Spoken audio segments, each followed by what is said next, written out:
the legal office, so I am aware of the happenings there. We would just like to inform everyone that the case for the naamatoy school heads God, para lang ma-aware ang mga school heads that our superintendent is really strong in cases related to unliquidated MOOEs. So we already have a progress report on the case on some school heads na ay unliquidated MOOEs, and it was already forwarded to the regional office, and the regional office has already submitted the response to the legal office here in division to conduct a preliminary investigation on those school heads na ay unliquidated MOE. So naanami official order from the regional officer. And also, we would also like to inform PSDSS and school heads na alarming ang ato ang mga complaints sa legal office. Puro siya almost disgraceful and immoral conduct ang mga complaints na ma-receive na mo dito. So, as heads sa inyo ang mga areas, so, mga immoral conduct dyan. For your assistance, kung sa'yo maayong mabuhatan na para sa atong mga teachers din na kasagaran ng mga reklamo nga akong ma-receive. So, I think that's all for Ilbis o na immoral conduct. Input sa legal officer.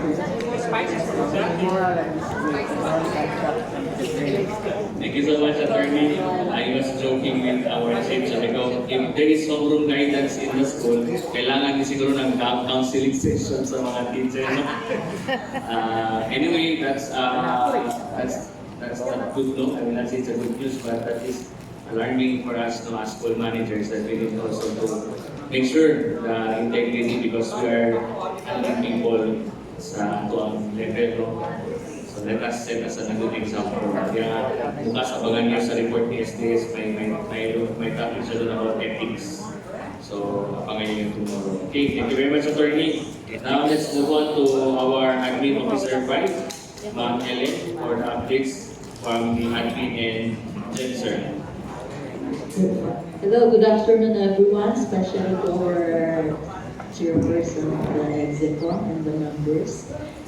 Also the PSDSS, school heads, invited for this convergence. And mine is just a short updates from the personal section and the supply section. I have here few slides. I'll start with the personal section wherein the field are required to submit the Form 201 or PDS form of the employees in the field through your administrative officer tool. This will be used for our prime HRM. It will be given the deadline on the end of April this year. We also have here, as requested from the personnel section, that's the submission of required documents to expedite processing of service credits of teachers and to attach the actual accomplishment reports. And also, you have to avoid this, remind your teachers not to copy-paste the accomplishment reports. Kaya murag, balik-balik rin nilang kuan dito. Bahala na, murag copy-paste, basta kanang i-encode. I-encode nila, i-change sa mga wordings or sa kaha. And then for the ERF application, we have submitted validated documents of teachers for ERF application to the regional office. And we have here the result from January to February. We have for elementary 77, and then for secondary 47 applicants. For the reclassification application, we have submitted also validated reclassification application to the regional office for approval, and we have received for MT elementary we have approved 3, and then for secondary 14. For head teacher, we have 5 for elementary and 13 for secondary. For principal, we have 5 for elementary and 6 for secondary. And then the approved ERF of teachers will be again for preparation of appointments. So please advise your teachers who have approved ERF to submit their approved ERF for plantilla or plantilla allocation list so that it will be forwarded to the regional office. And we will just be, magulat na lang sila sa updating sa SIPAP, and they will be given the notice from the personnel office through advisories posted sa GC. And then we have also here the approved ERF, the process approved ERF, mga katulingon, the HRMO will be submitting it through online, the plantilla allocation list. So forwarded is, for elementary we have 24 and we have 51 for secondary for submission to the regional office. Online submission, but hard copies will also be submitted. We also have here updates from the supply section. The distribution and delivery of textbook and TVL items to recipients schools, we have 100% delivered and distributed. So this will be set to be taken into accounts, book of accounts for inventory. And then as reported by Sir Julius, the 2021 DCP held from the third party, the Transpac.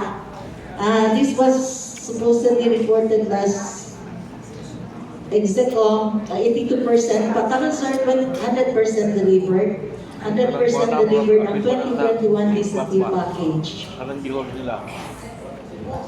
And then the supply section has conducted already the physical inventory for 2023 per approved plan. So you may have noticed na ang team inventory of schools division that went around the different districts and schools. So if you will know during our validation sa katong OPCRMs the school head, one of the requirements are this. MSTI, yung katong inventory report sa mga equipments dito like usa na siya i-record as MOOE. Specified yun na sa inyong OPCRL. And then they were able to submit the TUCOA reports through the accounting office. Kaya supply office and the accounting office must collaborate with each other for the reconciliation of items. And then, I think that's all, but I have something to inform the body that the records officer would like to remind you that the submission of the SALN for 2023 nakasabit na tanan. Usa na sa ato ang requirements sa PDB. And also, submission of consolidated performance rating. Pero mas mayo yung already uploaded sa ato ang PTS. No? Mas hindi na siguro magsabit as long as pag-open sa individual PTS, atong mga employee dito makakuha na dahil certificate of performance rating. And also, I would like to encourage everyone to register or get the GSIS touch. Passing through you, you will be able to help us in the reconciliation of clarificatory items wherein all your records of payment of premiums and date of effectivity of services dito makita kay through the report of Ma'am Maya during the reconciliation meeting with at Davao nga kasagaran daw ang natukay atong clarificatory items is that their records of effectivity of appointment was 2013 wherein it was 2019. So dako-dako big siya na items to be deducted sa ato ang total amount for reconciliation. Please download the app EGSIS Touch. All records are there. Pwede ninyo makita kung ilan ninyo makuha na if you will retire. Complete siya. All you need is your EP number. Naman to yung case ma'am, na bisa ka substitute dito i-effect ang iyang effectivity sa iyang magka-regular. Usa na sir, pwede na ninyo i-report ang inyong mga na-obserbahan, tumaya para ipapalap natin dahil sa akong in charge. Na daw may na substitute ang effectivity mo si sir. Usa sa clarificatory Last time. So we will require the student and the PSS. There are clarificatory items sa ilang mga teacher. Pwede isubmit para corrected na dahil sir. So later on during the open forum, Ma'am Maya Byron this year to clarify things namin inquiries all about personnel services. Thank you so much, sir. Another update from Ma'am Maya about the vacancy. Good afternoon, my dear PSDS school principal. At with regards to the recently ranked mga empty items and in-state, including T2, T3, the empty and in-state, I think the SDS will forward it first to Ma'am Cyrene para siya, makatabang siya pag-select. And also the T2 and T3 is already in the office of SDS and CAR for selection na siya. Then with regards to the two items na AO, the SDS has already selected, so we already make order of assignment and advisory for submission of papers.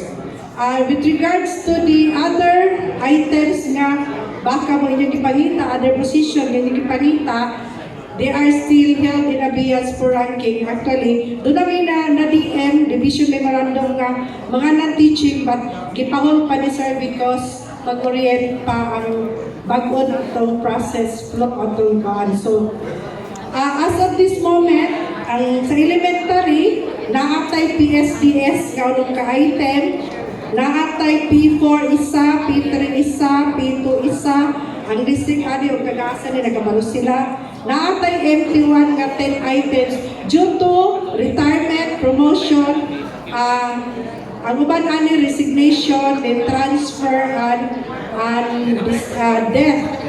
So naatay MT1 nga 10 items elementary niya akong gibasa pa. Naatay HT5 isa, HT3 duha, HT2 duha, HT1 lima, naatay SPET 2 item isa, naatay SPET 1 item isa.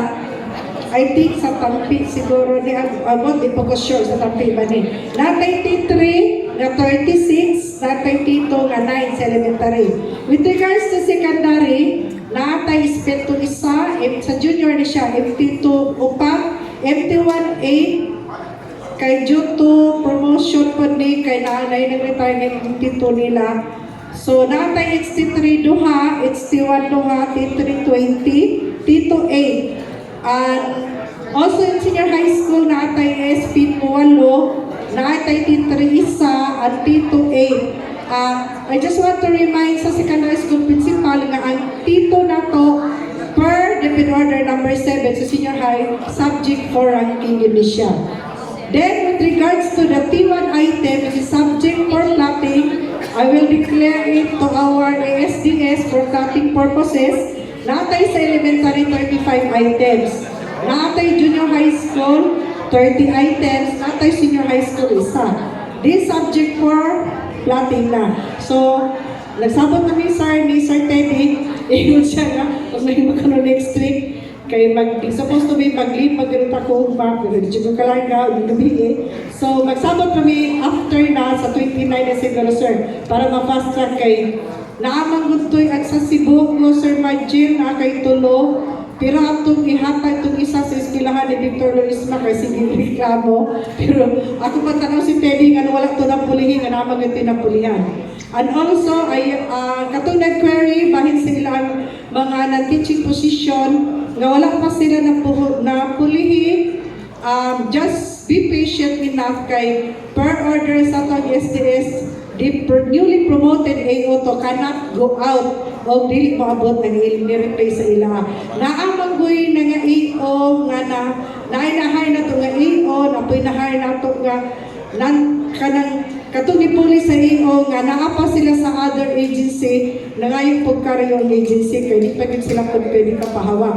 So, hopefully, ma-realize na kita by March siguro ma-plansya na tanan, nanapila yung maabot. Dayon, ang katong, for the information of everybody, katong inyong principal one nga they were appointed before the rugby and the inquest. They can, in 2009, they can apply for reclassification.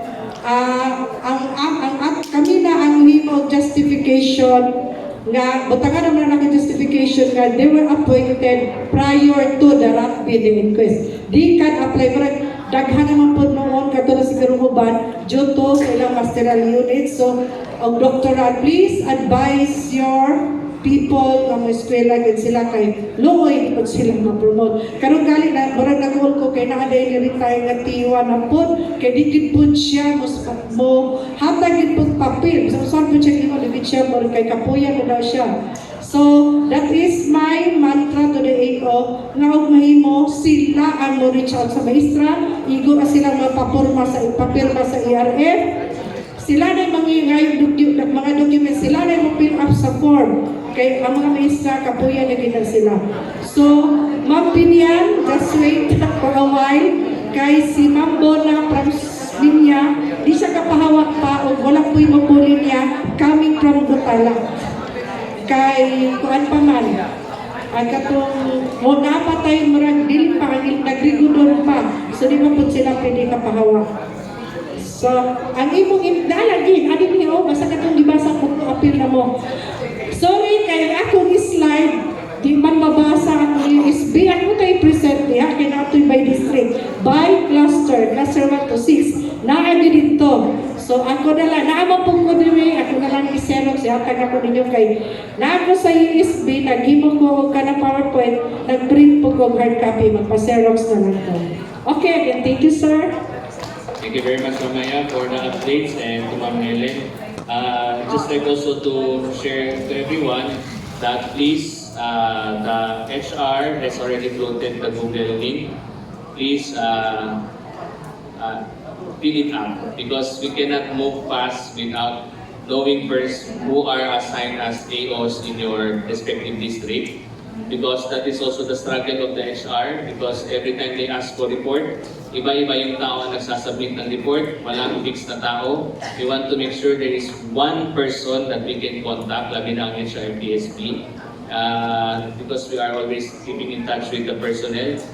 Kasi our plan is every month there will be an update as to what are the vacancies so we can really utilize po ang district ranking in filling up the position para wala na yung city ranking. So every month, may bakante, kung na kayo existing ranking, wala pa na humantanan, wala pa na urot, ito na nga itong gamiton, i-adapt para paspas ang pag-filling up. So sa karoon, pasensya muna because we are trying to identify people in its right place. This is part of the devolution plan of SDS. I am even asking the personnel who is in charge in the updating of service credit. And lo and behold, sa thousands of personnel sa division sa Campo Norte, isang tao lang ang nag-update ng service record. And part of our plan to devolutionize this is to give that to the district AO. But we cannot identify, yun na nga lumabas. There are many AOs that you are assigning as the district focal. So we need one person, so that will be our contact person. So please help us because we're trying our best. As for the 201, Prime na naman. During the actual evaluation or the on-site validation, the CST will also visit the 201 file of the entire division and will handpick files. What if wala na update in yung 201? So kinsa na po na mo update? Ang mga contact ana is the AO2 because that's part of their KRA, which is records management. So please help us in filling out the Google sheet that we floated because we need that so we can also Although the ball is slowly moving, but we want to kick the ball so it will bounce higher so we can move fast. So, the hold in abeyance, as what Mamaya mentioned, hold in abeyance muna yung ranking because if you notice, wala nang level 1, level 2 na HRMPSP, naging isang composition na lang. So, there will be one group to manage all level, all positions in the SDO. So that when there will be ranking, there will be common understanding of the policy. So please also help us in operating our firm. Sir Mon, the question is directed to Maya and then also to you. Kasi di ba, you have explained a while ago, I failed to, when I was busy, I failed to react. And it's siguro, actually, basically the root cause of the problem why there was delay in the filling up vacancies. One of them actually is how to be certain when are they going to start the ranking. Kasi di ba, district are allowed, no? It's already devolved to them ang ranking para sa teacher 2 o teacher 3. As well as secondary school, teacher 2 o teacher 3. But they cannot move. Kasi they do not know from HR. So, na-publish na ba niya? Ready na ba niya yung item? Pwede namin mag-start of ranking? So, yun na. So, if it's possible, we can include in the devolution, we will devolve the publication of item to the district supervisor and the secondary school principal. That way, they will know when to start and when to end. And then we can already appoint. Yeah? So, kung ito ay paagi, find a smart workaround. Oh, pati publish. So, mangita kayo pumagi na gamita po mo niya. We want to move fast actually, pero wata ka pala ng HR sa manina. Open na ba ni? Start na ba ba? Siguro sir, Noted, sir. siguro SDS we can delegate that to our district AO in coordination because the publication sir bears also the signatory of the HRMO. Siguro sir we can study that sir and delegate that to the district sir with the AO as the alternate of HRMO. Ano na lang siguro? Di ba?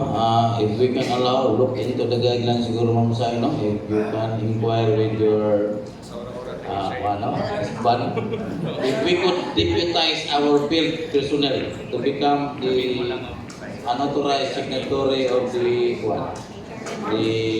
publication. Ano siguro, no? Kaya para klaro na ito, para madali kasi the situation is really unique to us. Diba? And then, diba? Under the prime HRM nga diba, we are encouraged to customize existing policy for as long as we, number one, we get the same, we attain the same purpose and objective, and then we will not violate certain provisions of law. So the word is deputize. Tanaw mo na ito, ma-deputize ko na ito, look into the guidelines. Noted SDS. Noted, sir. Also, we are requesting all the PSDS and the school principal in high school, please monitor the updating of the PTS. Diba, Sir Jos? Because our division PTS is just like 201. So, wala gina siya gina-update. Hasta ka to mga training, service record, and also the service record which has been downloading in the field, wala din sila ma-update. Muna mo nakita dito sa katong pag GSI's reconciliation dito. Ano na lang may cut the story short. You issue a memorandum and then stating there with regular schedule of updating of both the PTS as well as that of the service record. Noted, So, sir. when are you going to regularly update it? Siguro once a month. Pupunta ng EO sa district. Once a month, And dito mag-update sa PTS as well as that of the The service record, sir. service record.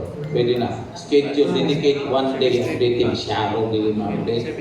And sir, may I announce also, may inform also sir, the field sir, that after the reconciliation of the 120 million nga balance, me and the verifier and the ERF handler are planning to call, to have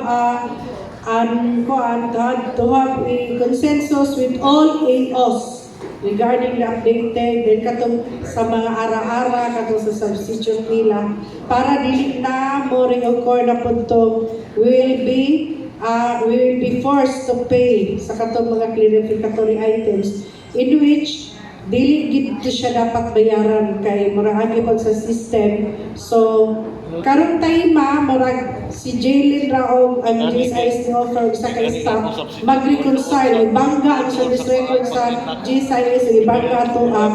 So ang 120 million hopefully go down pa gid siya. Ang ilang substitute ay di basihan sa ilang first name. And also sir, mo gina-announce sa GSIS BP, please see to it or encourage your AOs and your non-teaching staff or school head nga dapat kita tanan naa nata to GSIS touch. Mo enroll kita to para from time to time makita sa member then ang inyo school head or inyo staff ilang po i-guide ang teacher sa paggamit para sila mismo makabalo sila kung sa diferensya they can outright see our office for correction. Much earlier the better din siya. Ano na lang, you are suggesting so issue a memorandum one-time registration for GSIS that's required all personnel. Ano sa? Now na. Now, nagkaroon. Sir, no? Starting now until... Mahuman din siya, sir. Ay, at the end of, siguro, sir, umay mo, sir, will give them only 15 Friday days. of the second week of March. Yes, sir. Second week of So March. you wanna the day? Memo, noted, sir. Memo. Yes, noted, sir. And then, ano siya? Mga iyo na. Yes, sir. Sige, thank you for managing. Mamaya, we understand that we have this significant amount of the unpaid premiums prior year. And I noticed, nag-stretch na po nila, i-backward na po nila ang years, no? Ang nahitabo, instead of 2012, atras sila 2007. Right? Oo. Dapat unta, o na pa dito, ato na siyang i-elevate nila na asaw na to kuhaon ng ato ang angay bayad, just in case, right after reconciliation, no? We found out nga naagyo daghang underpayments during those years. Pero ang atong current year, wala na biya na siya sa na-appeal sa ato ang appropriation. And to think, pag magbayad ka, system automatic will impose interest.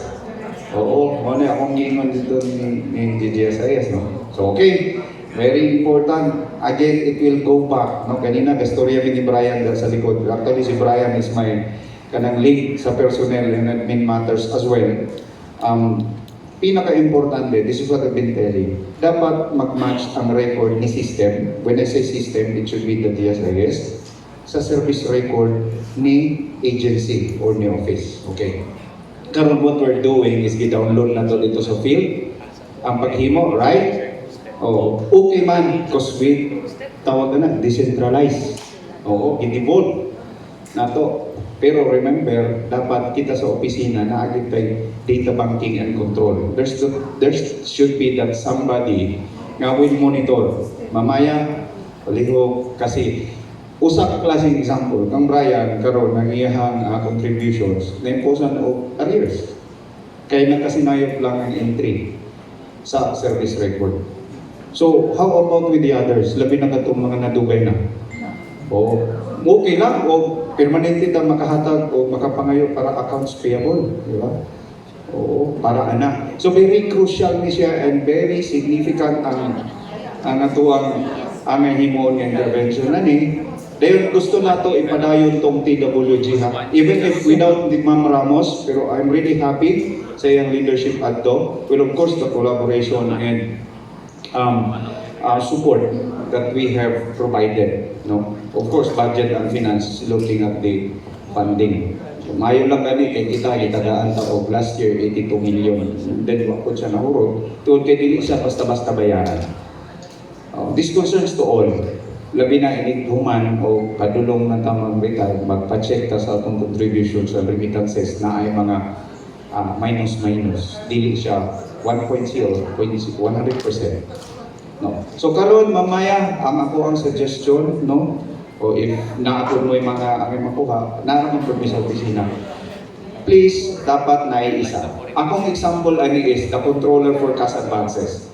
Although bookkeepers are allowed to maintain their SL in the field, but for us to have a main control over everything, nakatay controller na nakaposisyon sa division office.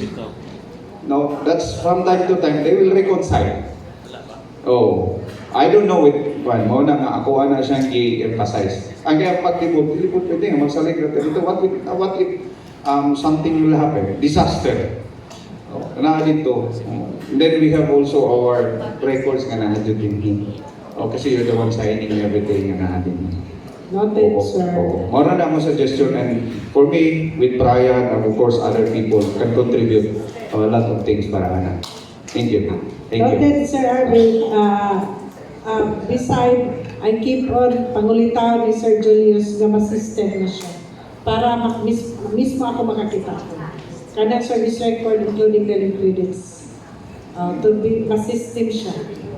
Okay, Sir Julius, you are hereby ordered to develop the system. Yes, sir. You have until the end of last quarter, first quarter, second quarter. So actually the system is already developed, sir. Naman na ang problema kay pag mag-launch namin, timing po nihawa na si Ma'am si Ma'am Wen, Ma'am Wen ang in charge tayo. Awang Mukhanik sa field ng bilin sa field. Sige ha. Launching kato na yung bagong personnel, Ma'am. Wala po na ng over ni Ma'am. So you have so the deadline instead of saying last week of the second quarter, last week of third week gani. Kaya ang last week is Holy Week na no? Third week of the last quarter, third week of March. Yes, sir. Noted, sir. Thank you very much. I think, sir, Arvin has a point. Murag mao na ito ang gitrabaho mamaya, no? I-identify na namo, Sir Arvin, karon kasi mga mag-manage sa mga transaction para makita. O sana po siguro na makita karon. Okay, thank you. Now we will be listening updates from the budget office, Ma'am Mimi.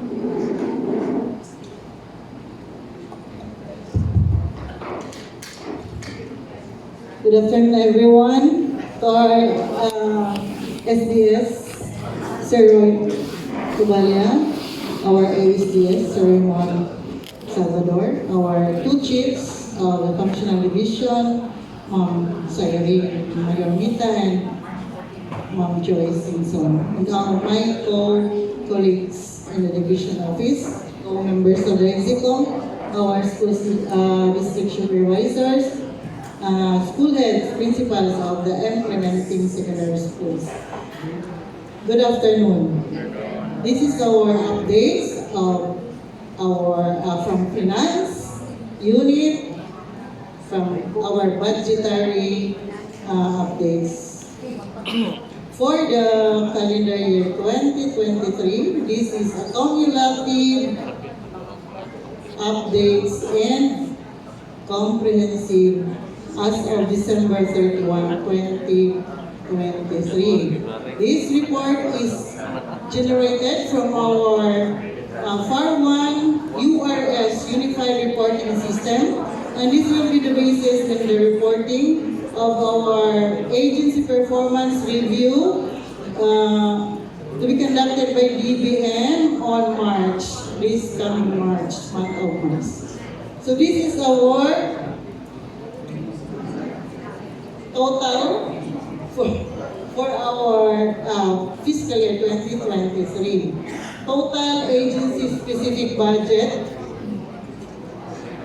utilization rate for obligations versus allotment is 96.81%. And for disbursement over obligation, rate is 96.43% for PS, MOE, and capital outlay.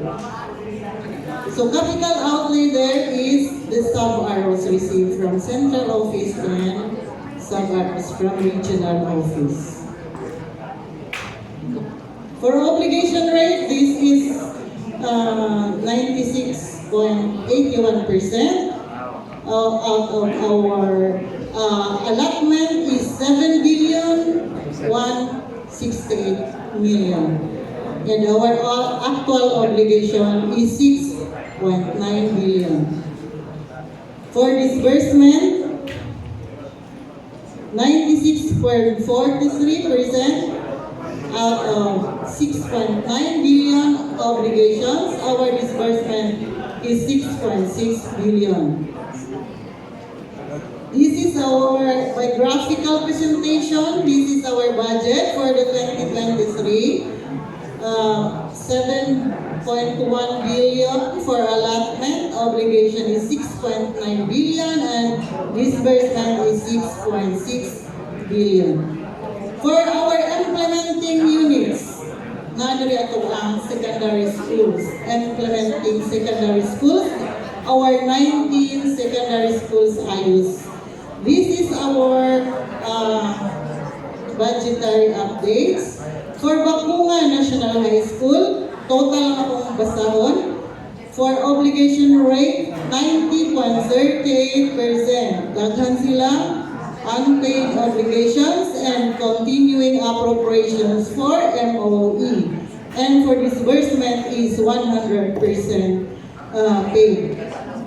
Duhinog National High School, 99.74%. And disbursement is 99.89%. Butalak National High School, 100% utilization rate, tanan, PS and MOE, and 96.79% disbursement rate due to accounts payable. For Julian Soriano Comprehensive Memorial School, total is 98.91%, and for obligation rate and disbursement rate is 99.84%. Please take note katong naay nga bilin, especially sa PS. Kinahatay issues and concerns karon. Katipunan National High School, 99.54%, and for disbursement rate is 97.87%. Kipit Agro-Fishery High School, 98.63%, and disbursement rate is 94.47%. Piña National High School, 99.77% for obligation, and disbursement is 98.67%. Tulangco National High School, 98.89% and 99.99% for disbursement rate. Salud National High School, 97.85% and 99.26% for disbursement.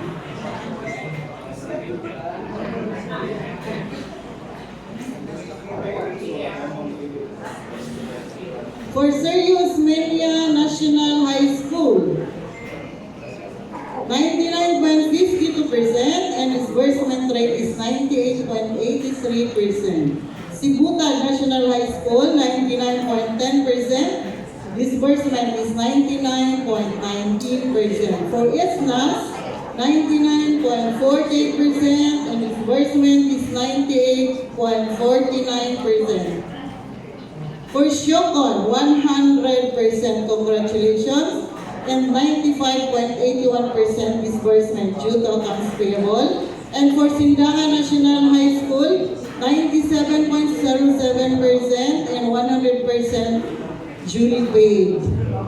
Ubay National High School, Tampilisa National High School, 98.78% and 97.85% disbursed. For Ubay National High School, 100% utilized and 96.90% disbursement rate. So, this is our graphical presentation for your utilization. For the allotments, we have Lilo National High School for the biggest allotment. And second is Sindanga National High School and Katipura National High School third. And the fourth is Gutalak National High School. The fifth is in Isnas. For our utilization rate, we have 100%. Congratulations for the three IUs. First is Gutalak National High School, 100% utilized. Then, Shoko National High School, 100% utilization. And Obay National High School, 100% utilization. Please take note, school principals, ma'am and sirs. Sana, round the award, sir. Next, yes, sir. So, Me, ang nabili. pag-i mo certificate to be distributed later. Yes, sir. Thank you, sir. Dapat i-receive the award. Yes, sir. Plus points So, they will be awarded. Yes, sir. Noted, sir. And for the schools na wala nag 100% utilization, please take note, we have to have a cleansing of our payroll, our SIPAP versus our allotment. Kaya naagad tayo savings, na tayo items na field or items na katong nag-retire, katong wala na. So, kana mo oy, reason nga na ay lapse NCA ang school. So this is our other packs for personal services. Our utilization for MPBF, PBB, 100%. For our special hardship allowance, 100%. This 186 million, nag-add pa taog 88 million. So our special hardship allowance obligation is a total of 241.2 million. Out of this 241 million, 56 million from PS deficiency and 186 million from the sub-RO for intended for SHA. And we have an accounts payable of 88 million. Wala pa na itong nabayaran. Tungod kay they are booked up as accounts payable. And our NCA already requested to DBM and we are waiting for the release download of our NCA. So for the loyalty pay, lagi tayo nabiling. Nag-lapse na itong PS, sir. Only 1 year ang atang validity. Then for our SRI, ako'y na-lapse. For terminal leave benefits, we have 24.6 million, 100% obligated and paid. And for demonetization of leave credits, 21.5 million, 100% released and paid. For PS deficiencies, siya mo na ito ganyan po ang discuss. So next is our justification. Why gamay ra to ang obligation rate and disbursement rate. So this is the reason for personal services. We have some field positions and reclassifications, ERF and promotion positions. For the previous years, na na-delay ang atong integration to the general payroll. Bottom natin na lapse na PS allotment.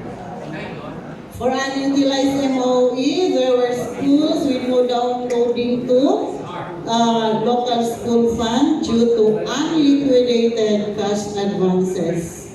And for other PAPs na ay low utilization, and the procurement will be for the following year. Sa 2024 na ato procurement.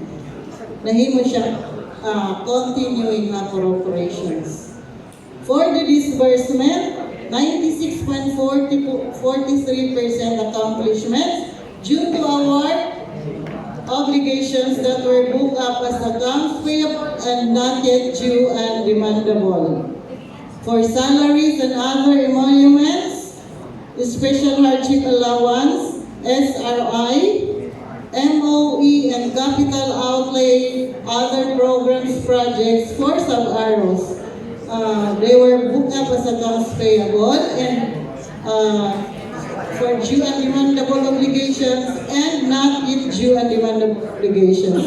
For our accounts payable, we have requested 187,934,414. We are waiting for the release of NCAC.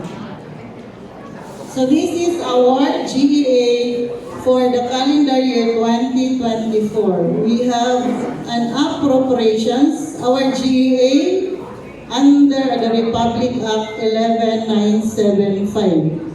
So for our MOE, we had already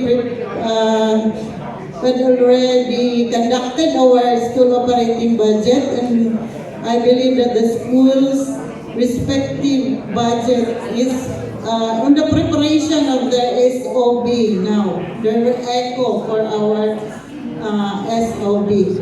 Then our appropriations total specific budget is 5.8 billion. Our RLIP is 485 million. And we are looking forward for our RLIP deficiency na at the third quarter na po ma-request na po nato ang atong RLIP deficiency to pay sa atong GSIS. Glenn? So this is our grand total of our JAA for the calendar year 2024, 6.2 billion. For continuing appropriations, ako nang na-alarm si Ma'am Cyrene ganina. For our MOE, we have 80.9 million, and for capital outlay, 1.2 million. Some of our capital outlays are the difference between the ABC and the budget contract. So these are the bottlenecks, challenges, and constraints from the budget office. Please take note, mga sirs. Cleansing up of our SIPAC between the STO and IU schools. Our allotment versus the SIPAC. Then the newly filled and unfilled positions for the fiscal year 2023 beyond the cut-off date of DBM should be requested earlier before the deadline. So our deadline is November 15 of this year. Yes, sir. So I think that's all, and thank you so much.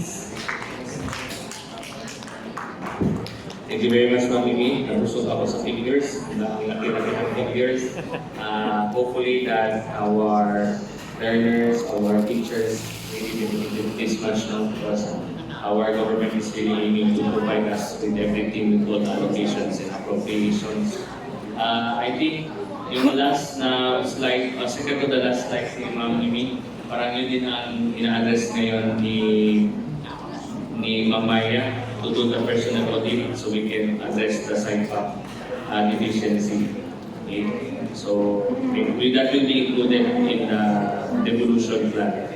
Okay, I think now we're down to our last presenter from the accounting office. Let's welcome our division accountant. Hindi siguro devolution and deputization. So, dili na siya devolution na. Deputized po. So, this will be, pareha na ng kinabitaw sa Toyota, D4D. devolution for with deputization. Ano na itong programa nga lang, no? Muna na ang bunyag na ang DPD. Connected yapon sa 4x4, out 6x6.